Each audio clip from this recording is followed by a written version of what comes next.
Film redeeming love Michael नाम के एक किसान लड़के की कहानी के साथ स्टार्ट होती है, जो कि काफी ज्यादा धार्मिक है। हर दिन चर्च जाने वाले माइकल को ये उम्मीद होती है कि गॉड उसे शादी के लिए बहुत ही अच्छी लड़की से मिलाएगा, जो कि उसी की तरह धार्मिक होगी। लेकिन माइकल के लिए गॉड का प्लान कुछ और ही होता है। एक दिन जब वो बाजार जाता है, तब उसे एक बेहद ही खूबसूरत लड़की दिखती है, जिसकी खूबसूरती देखकर पहली नजर में ही माइकल को उससे प्यार हो जाता है। माइकल अपने एक दोस्त से उस लड़की के बारे में पूछता है, जिस पर उसका दोस्त बताता है कि इस लड़की का नाम एंजल है, जो कि इस शहर की सबसे मशहूर प्रोस्टिट्यूट है। ये सुनकर माइकल उदास हो जाता है, क्योंकि उसे लगता था कि उसे एक ऐसी लड़की मिलेगी जो संस्कारी और धार्मिक हो, लेकिन यहाँ तो एक प्रोस्टिट्यूट से उसे प्यार हो जाता है। काफी सोचने के बाद माइकल इसे भी भगवान की मर्जी मानकर एंजल को अपना बनाने के मिशन में लग जाता है। माइकल अपने दोस्त से पूछता है कि वो एंजल को कैसे मिल सकता है, जिस पर उसका दोस्त उसे बताता है कि एंजल इस शहर की सबसे खूबसूरत प्रोस्टिट्यूट है, इसीलिए उसके साथ एक रात गुजारने के लिए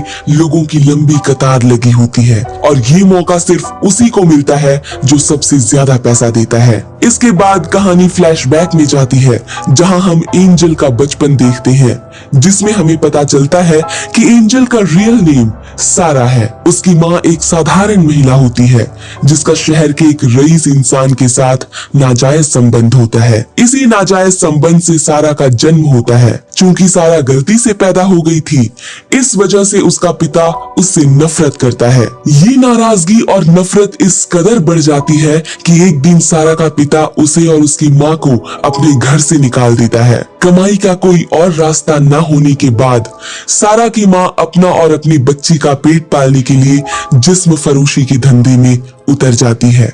अपना जिस्म बेचते बेचते सारा की माँ बुरी तरह बीमार पड़ जाती है और उसकी मौत हो जाती है। अब इस दुनिया में सारा का कोई नहीं है।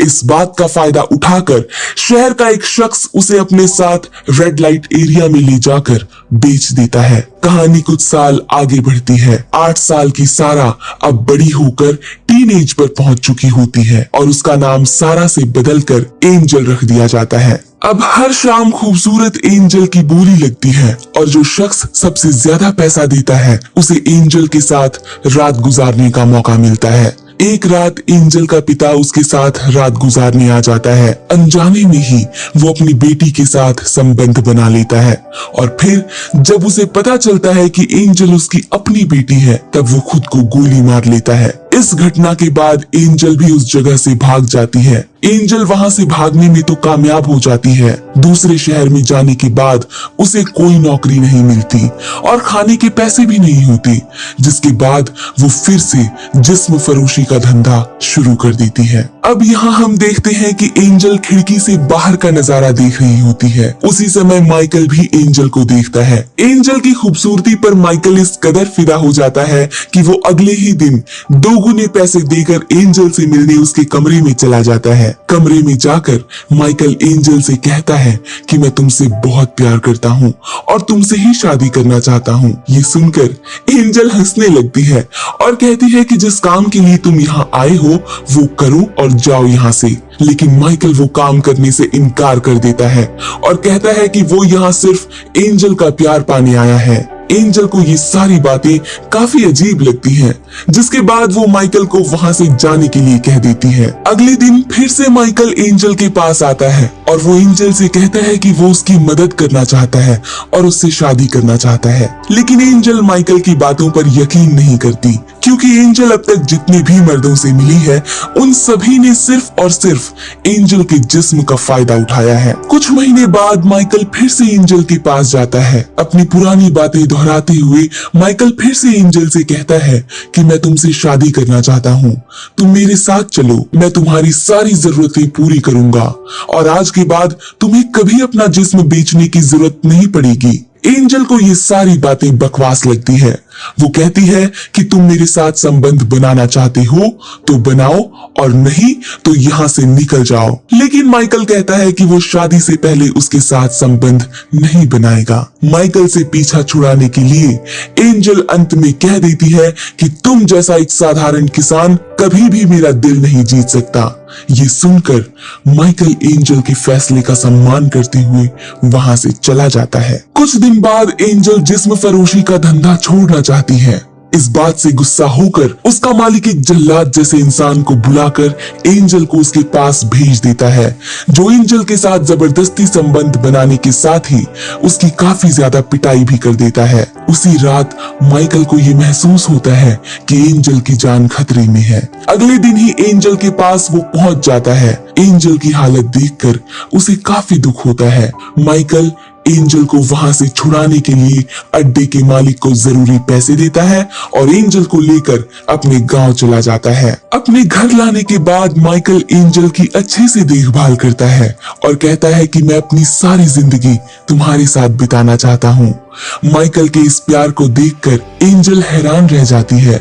वो सोचती है कि माइकल जैसा अच्छा इंसान एक अच्छी लड़की डिजर्व करता है, ना कि उसके जैसी कोई प्रोस्टिट्यूट। धीरे धीरे दोनों के बीच नजदीकियां बढ़ने लगती हैं। कुछ दिनों बाद माइकल के घर पर उसका भाई पॉल आता है। माइकल एंजल को अपनी पत्नी के रूप में पॉल से मिलवाता है। एंजल को यहाँ देखकर पॉल हैरान हो जाता है, क्योंकि वो जानता है कि एंजल एक प्रोस्टिट्यूट है। माइकल के घर से बाहर जाने के बाद पॉल एंजल को कहता है कि तुम माइकल के लायक नहीं हो।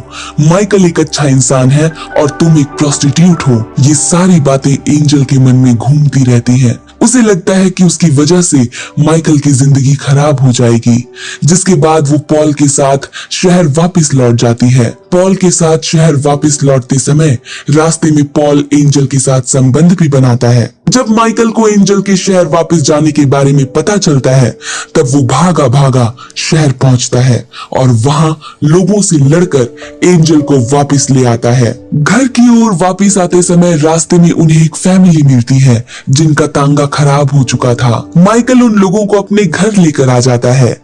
इस फैमिली में मिरियाम नाम की एक जवान लड़की भी होती है। इस लड़की को देखकर एंजल सोचती है कि माइकल को मिरियाम जैसी अच्छी लड़की ही मिलनी चाहिए। इस परिवार में एक गर्भवती महिला भी होती है। कुछ दिनों बाद ये महिला एक बच्चे को जन्म देती है। माइकल इस बच्चे को काफी ज्यादा प्यार करता है। इसे देखते हुए एंजल अपने साथ हुई एक घटना को याद करती है जब एंजल प्रेग्नेंट हुई थी, लेकिन इसके मालिक ने डॉक्टर को बुलाकर एंजल के साथ ऐसा काम करवा दिया कि वो दोबारा कभी प्रेग्नेंट नहीं हो सकती। एंजल को लगता है कि माइकल जो खुशी डिजर्व करता है वो उसे सिर्फ मिरियाम ही दे सकती है।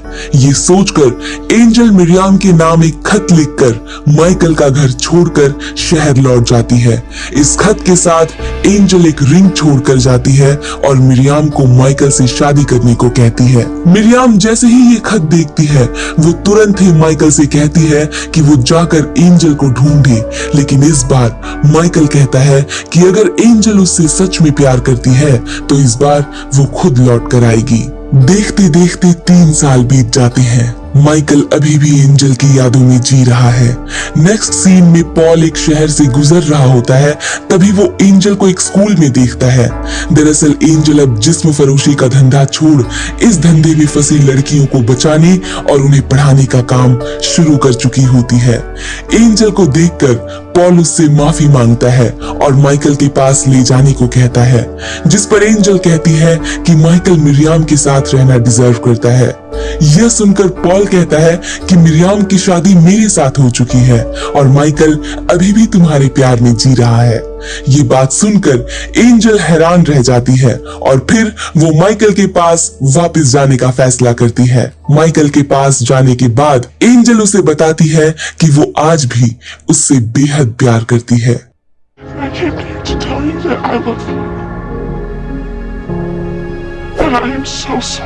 लंबी जुदाई के बाद दोनों एक दूसरे से मिलकर बहुत खुश होते हैं और फिर अंत में हमें माइकल और एंजल के साथ एक छोटा सा बच्चा भी दिखाई देता है, जो कि इन दोनों का ही होता है।